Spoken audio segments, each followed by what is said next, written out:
The Red Mandate: Understanding China's Political Power and Leadership. System 1.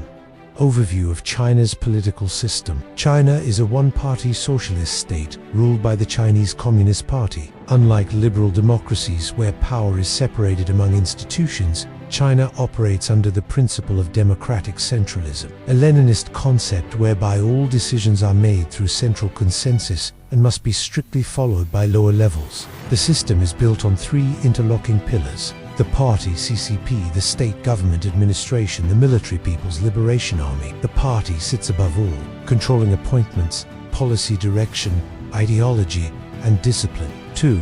Constitution and political legitimacy. China's current constitution was adopted in 1982 and has undergone several amendments, most notably in 2018, when term limits for the presidency were abolished. The constitution declares the CCP as the leading force of the state and society. Although China has a legislature, judiciary, and executive branches, they are not independent, but function under party control. The principle of rule by law supersedes Western-style rule of law. The party's legitimacy is derived from historical narrative of leading China from poverty to prosperity, national unity, especially after a century of colonialism and war, performance, legitimacy, economic growth, poverty alleviation, and modernization. 3.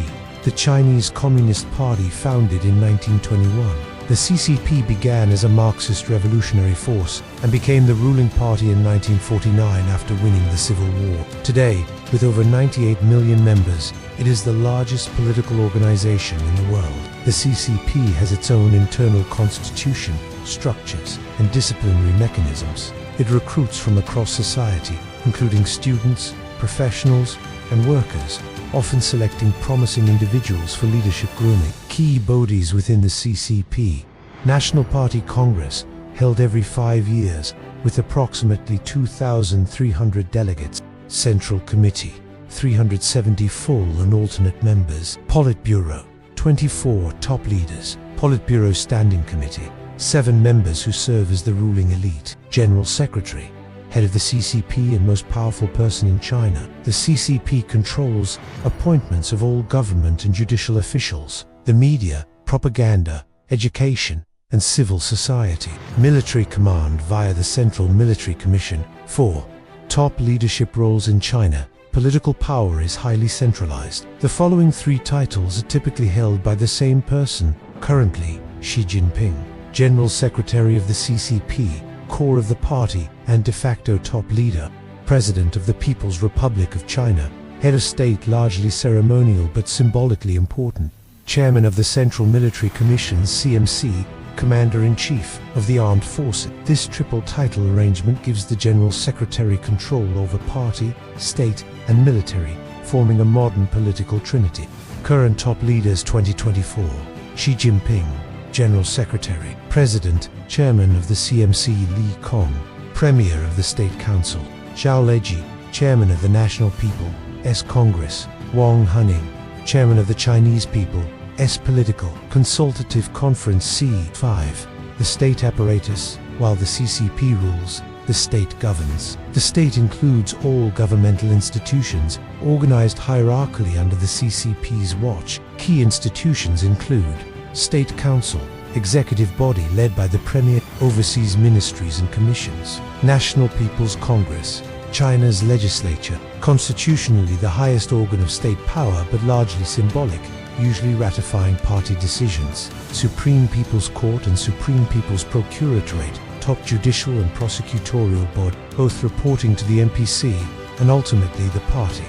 Provincial and local governments mirror the central government. Each has a party secretary and a governor or mayor. The party secretary always outranks the administrative counterpart. 6. Surveillance and social control. Maintaining social stability is a central concern. The CCP uses a mix of traditional surveillance, digital tools, and ideological campaigns. Social credit system tracks behavior of individuals and companies, rewards or punishes based on trustworthiness. Mass surveillance, over 500 million CCTV cameras, facial recognition, and AI used nationwide. Censorship. The The Great Firewall blocks foreign platforms. Domestic media and internet are tightly controlled by the Cyberspace Administration of China. Internal security. The Ministry of Public Security, Ministry of State Security, and local party committees manage dissent, protests, and ideological deviation. 7. Party discipline and anti-corruption campaigns. The Central Commission for Discipline Inspection is the party's top anti-corruption and disciplinary body. Since 2012, Xi Jinping has led an unprecedented anti-corruption drive. Over 4.7 million officials punished, including top generals and ministers. Many analysts believe it consolidates Xi's power by eliminating rivals and instilling fear.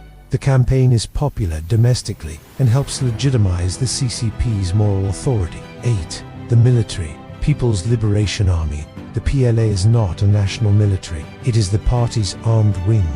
Loyalty is to the CCP, not the state. Managed by the Central Military Commission, chaired by Xi Jinping, comprises Ground Forces, Navy, Air Force, Rocket Force, and Strategic Support Force, undergoing rapid modernization, aiming to become a world-class military by 2049. Emphasis on cyber, space, and unmanned warfare. The PLA also plays a political role, including maintaining domestic stability and projecting nationalism. 9. Ideology and propaganda. Marxism-Leninism remains the core ideology, but is adapted to China's reality. Since 2017, Xi Jinping thought on socialism with Chinese characteristics for a new era. Is the official doctrine. Propaganda tools include schools and universities, mandatory ideological courses, party media, Xinhua, CCTV, People's Daily, cyberspace, internet censorship, online nationalism, mass campaigns, party loyalty, oaths, national flag-raising ceremonies, patriotic songs. The goal is to cultivate ideological unity and suppress dissent. 10. United Front and global influence. The United Front Work Department is tasked with managing non-party actors domestically and abroad. It influences ethnic minorities, religious groups, overseas Chinese communities, foreign academic institutions, think tanks, and media. This extends China's soft power and sometimes sharp power, especially in regions with strategic significance like Southeast Asia, Africa, and the Pacific. 11. Leadership, transition, and political succession. Before Xi, leaders followed an informal two-term limit and retirement age. Xi broke this pattern, removed term limits in 2018, cultivated a core leader status, promoted loyalists and sidelined rivals. This has created concerns about lack of succession planning, power centralization, fragility of one-man rule in times of crisis. Future leadership transitions are now uncertain and highly dependent on Xi's personal decisions. 12. Domestic perception and political stability. Despite authoritarian control, the CCP enjoys significant domestic support, especially among urban middle class, nationalists, youth raised on economic success and patriotic education. The party's implicit social contract: deliver prosperity and stability, maintain tight control over political life. Periods of unrest, such as the 1989 Tiananmen protests, are erased from official memory but remain cautionary. Tailies. 13. Challenges and risks. China's political system faces several key risks: demographic crises, aging population and declining birth rate, economic slowdown, post-COVID growth, uncertainty, ethnic unrest, especially in Xinjiang, Tibet, and Inner Mongolia, over-centralization, lack of policy feedback and innovation, global backlash, trade wars, decoupling, and distrust. Yet the system's resilience is built on adaptability and control. 14. Summary. A modern political leviathan. China's political system is a unique hybrid, rooted in Marxist-Leninist tradition, structured like a bureaucracy, enforced by surveillance and ideology, legitimized by performance and nationalism under Xi Jinping. China is returning to centralized ideological rule unseen since Mao's. The CCP has become more dominant, less tolerant of dissent, and more assertive on the world stage. The party governs not just a nation but a civilization state, where history, power, and destiny are tightly woven into a single red thread.